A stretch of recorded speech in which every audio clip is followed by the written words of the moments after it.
Good morning student. आज हम व्यक्तित्व का विकास डेवलपमेंट ऑफ पर्सनालिटी के बारे में जानेंगे। मानवीय व्यवहार की समझ की महत्वपूर्ण क्षेत्र के रूप में व्यक्तिगत का विकास वर्षों से अध्ययन एवं शोध का प्रमुख विषय रहा है। वास्तव में विकास की जो अवधारणा व्यक्तित्व सिद्धांत का ही एक स्वरूप है, जो कि शोध अभिमुखी रिसर्च ओरिएंटेड है।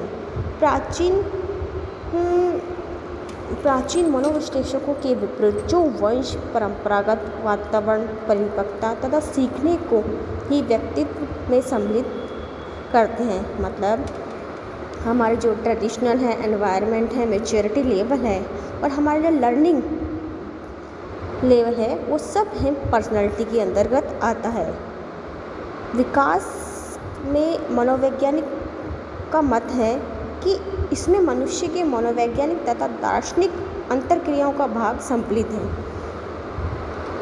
ये वंशानुगत, वातावरण परिपक्वता तथा सीखना जैसे घटक मानवीय व्यक्ति में योगदान देते हैं। मतलब हम कहते रहते हैं ना कि ये हेरिडिटी है इसकी, या इसका ये एनवायरनमेंट है, या इसकी मैच्योरिटी है, या इसकी लर्निंग स्टेज है। ये सारे ही फैक्टर पर्सनालिटी में काम आते हैं।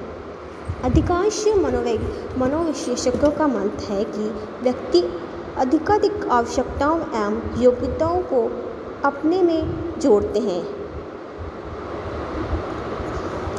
और एक मैच्योरिटी लेवल को पाते हैं। व्यक्तिगत अपने निजी जगत के विभिन्न अंगों में विकास करता है। मतलब हर एक व्यक्ति चाहता है कि एक पर्सनालिटी जो उसकी डेवलप है, वो एक प्राइवेट के रूप में वो निखर के सामने आए। जैसे जैसे वो मैच्योर होता है, तो वह अधिक से अधिक उसके जो ऑर्गन है, उसकी रिक्वायरमेंट है, उसकी क्वालिटी है, वो अपने आप उसके साथ जुड़ती चली जाती है। और जैसे जैसे नए काम उसके साथ, नए कामों को उसको उपलब्धि मिलती है, तो वह व्यक्ति अपने वर्तमान उसका जो कहते हैं ना, वर्तमान प्रेजेंट जो उसका सिचुएशन होती है, वो एक अलग ही निकल के आती है। इस कार्य में के लिए व्यक्तिगत संगठन संतुलन में कोई भी व्यक्तित्व उत्पन्न नहीं होता है और नवीन अंगों में समावेश से व्यक्ति के निजी जगत में भी फैलाव होता है। मतलब अगर कुछ नई चीज़ निखर के आ रही है पर्सनालिटी में, तो वो हमारे समाज के लिए सभी जगह उस चीज़ को फैलाया जा सकता है। शिक्षा एवं प्रशिक्षण के द्वारा व्यक्ति का सही गलत का निर्णय कर पाता है। मतलब अगर एक पर्सनालिटी उसकी एजुकेशन पर डिपेंड करती है कि उसकी एजुकेशन कैसी है, उसकी ट्रेनिंग कैसी है, तो वो एक सही और गलत का डिसीज़न ले पाता है कि ये सही है, ये गलत है, तथा पूर्णतः विकसित होने का प्रयास करता है। अब इसमें एप्रिल का कहना है कि विकास की 8 मनोवैज्ञानिक अवस्थाओं का उल्लेख किया गया है। मतलब 8 ऐसी अवस्थाएं हैं जो ये बताती हैं कि व्यक्ति का विकास इन पर निर्भर करता है।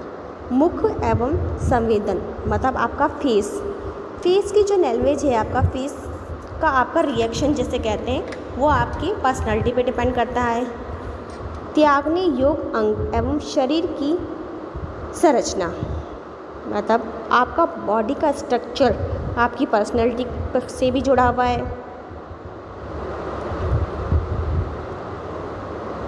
नेक्स्ट है अप्रशंसा, मतलब आप हैप्पी नहीं हैं, अनहैप्पी हैं, तो वो भी आपकी पर्सनालिटी से जुड़ा हुआ है। यौन अवस्था, मतलब आप यंग हैं, युवा हैं, तो वो भी आपकी पर्सनालिटी को इफ़ेक्ट करती है। प्रारंभिक सिचुएशन है, मतलब जो प्राइमरी जिसे सिचुएशन कहते हैं, वो भी आपकी उस पर्सनैलिटी में जुड़ा रहता है। युवा या मध्य अवस्था, मतलब कहते हैं ना टीन एज, जो युवा और टीन एज के बीच में जो एज रहती है, उस चीज़ में भी पर्सनैलिटी बहुत ज़्यादा महत्व देती हैं। अब है परिपक्वता अवस्था, मतलब मैच्योरिटी लेवल आपका कितनी जल्दी आता है। पर्सनैलिटी डेवलपमेंट में कई बार हम देखते हैं कि उनका मैच्योरिटी लेवल कैसा है। मैच्योरिटी लेवल में सारी चीज़ आ जाती है कि आपकी अंडरस्टैंडिंग कैसी है, आप किसी को समझ पाते हैं नहीं पाते हैं, या आप काम करने का तरीका कैसा है। मैच्योरिटी लेवल बहुत ही इम्पॉर्टेंट फैक्टर है एक पर्सनैलिटी डेवलपमेंट में। जनन संबंधी अवस्था मतलब आपका बर्थ किस चीज़ पे, कहने का मतलब आपका एनवायरनमेंट कैसा है उस बर्थ पर, आपका जहाँ से आप जिस सोसाइटी से बिलोंग करते हैं वो सोसाइटी कैसी है, वो भी आपकी पर्सनैलिटी पर डिपेंड करता है। कहने का मतलब है कि हमारा इंटरनल और एक्सटर्नल जितना भी एनवायरनमेंट है वो सारी पर्सनैलिटी पर डिपेंड करता है। एक पर्सनैलिटी जो होती है व्यक्ति को पूर्णतः एक पर्सनैलिटी डेवलपमेंट उसी से बनता है। जब व्यक्ति दूसरों के साथ कार्य करता है तो उसका व्यक्तित्व पूर्ण संगठित और एकीकृत होता है। प्रत्येक व्यक्ति कुछ अंशों में दूसरों के समान होता है और कुछ काम उसके दूसरों से अलग होते हैं, कुछ काम उसके दूसरों से अलग होते हैं। तो इस विशेषता में आता है कि हमारी पर्सनैलिटी कहते हैं। हम कई बार कहते हैं कि हमारे बच्चे की पर्सनैलिटी बहुत ही अलग है।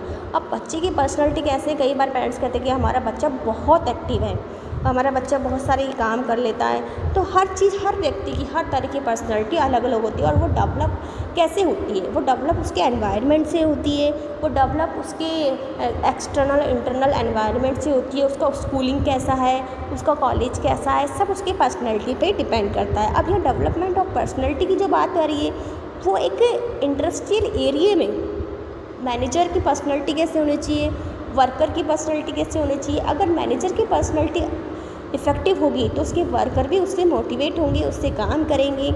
मतलब मानव व्यवहार में कैसे काम कराना है, उस पर्सनैलिटी को कैसे डेवलप करना है। कहते हैं कि काम करना बहुत आसान है लेकिन किसी से काम कराना बहुत ही मुश्किल है।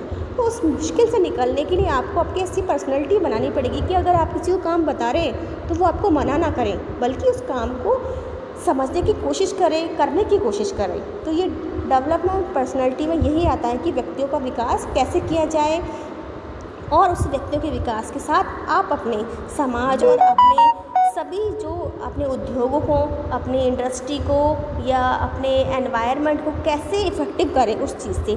तो ये डेवलपमेंट ऑफ पर्सनैलिटी के अंदर आता है। धन्यवाद।